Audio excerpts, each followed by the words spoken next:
Hey folks, today I'm going to share with you why it took me over a year to make a not very good 3-minute ski video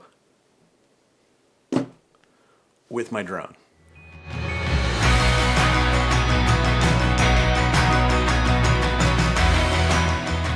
So before I get started, let me say thanks to everyone who watched my last video, which is the one where I was testing out all my new video equipment. And thanks for the suggestions and the pointers. It's a work in progress. I'll keep working on it and hopefully it keeps getting better. Now right up front, let me just confess that I am a horrible drone pilot. Even when I was young, I was never good at video games. I just don't think I have that kind of hand-eye coordination. I don't have any aspirations to do any spectacular drone photography or do any sort of commercial work with a drone. And in fact, I'm really not even a big fan of drones, and I certainly have some concerns around them. When I'm not the one flying a drone, I definitely find them to be noisy and a little bit obtrusive, and they can really have a negative impact on my experience out in the landscape. I just like to say that I always fly the drone in places where it's legal to fly drones. I usually try to fly my drone when no one else is around. If I see other people in the area, I'll land it and come back another time. So why did I even get a drone then? Well, one main reason. I really have fun telling visual stories. And for many, many years, I've told my visual stories through my photography. But I've realized that video can give you a whole bunch more opportunities and ways to tell a story. My favorite stories to tell are adventure stories, and I'm finding that I really like using video to tell the story of what it's like for me to be a landscape photographer.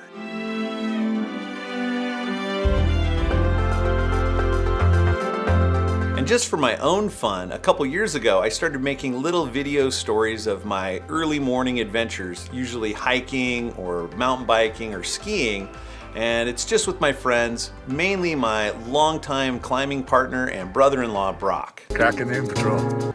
And I just started filming and doing all the editing entirely in my phone. Woo! Dawn Patrol!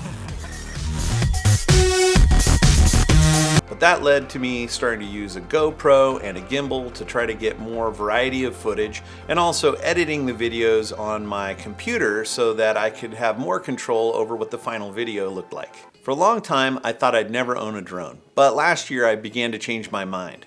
I could really see how a drone could capture video and tell stories and give you a whole bunch of options that you wouldn't otherwise have.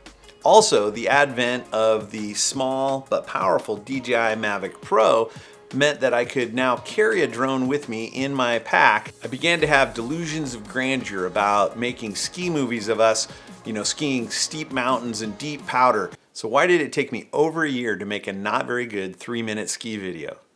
Well, making videos and flying drones is hard. And as we've already established, I am hand-eye coordination challenged. Plus, while I'm out on an adventure, I don't have a lot of time to spend making the movie. The primary reason that we're out there is to have the experience and have the adventure, and capturing drone footage or any video at all is really secondary. And before I could even think about using the drone while I was skiing in the backcountry, I had so much to learn. In fact, just learning to take the thing off and then land it again safely was really an anxiety-producing event for me. Then I had to spend time learning the various flight modes that the drone has and finding suitable places that were safe to fly the drone close to where I live, and also just trying to figure out what makes good looking video footage from a drone. And of course, within the first month, I crashed it. It wasn't a bad crash. The drone was only about 10 feet off the ground, but the gimbal was completely busted off. Fortunately, I had purchased the replacement program, so DJI was able to send me a new drone. But by the time I got it, ski season was over for me. So my dreams of making a ski video would have to wait until the next winter. In the meantime, I kept practicing and experimenting just close to home. And then I took it on a photography trip I took to Norway last spring. And I took it mountain biking in Colorado.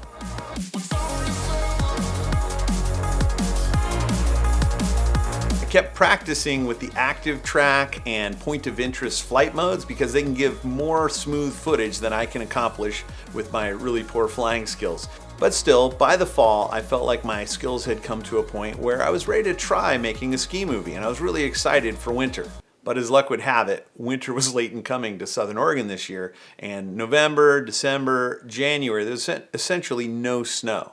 So we had to make do with going out and making dawn patrol videos of us just on hikes.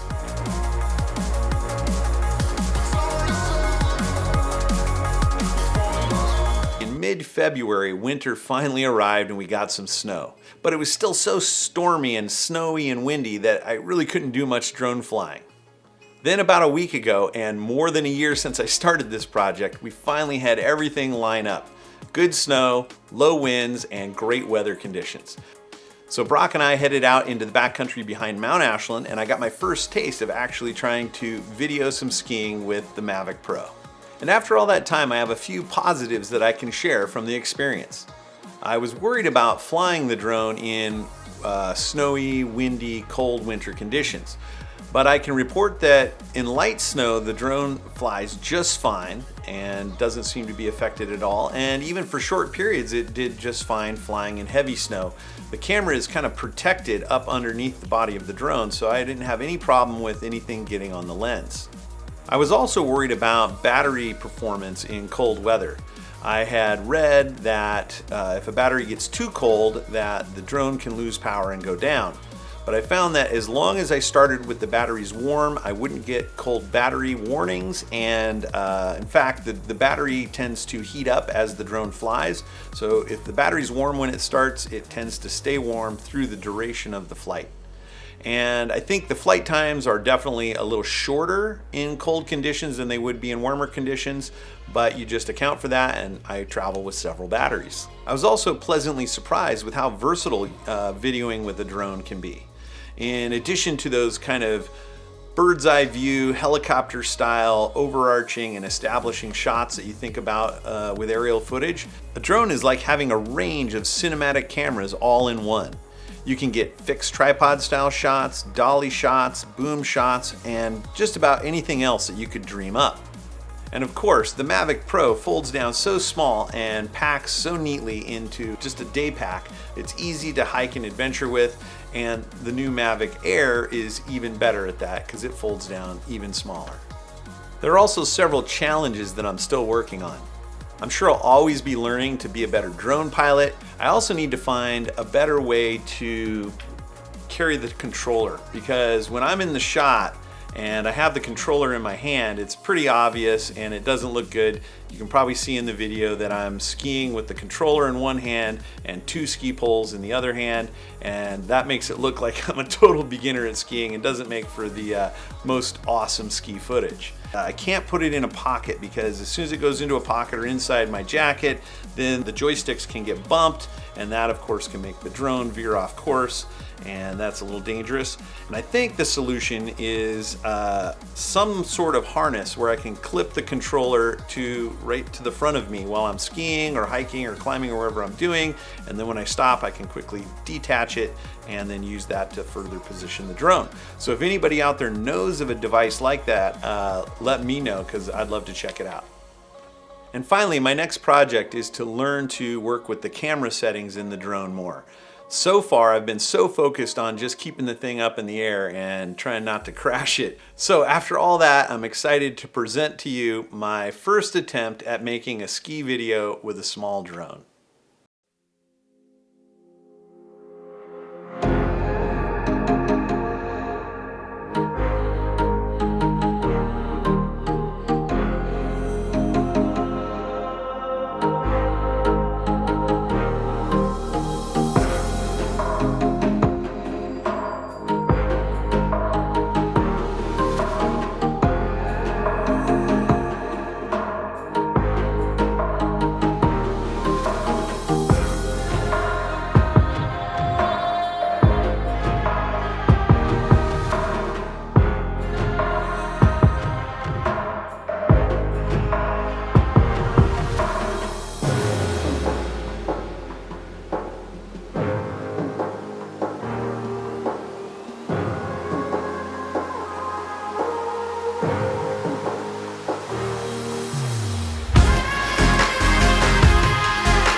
Thanks for hanging out with me today.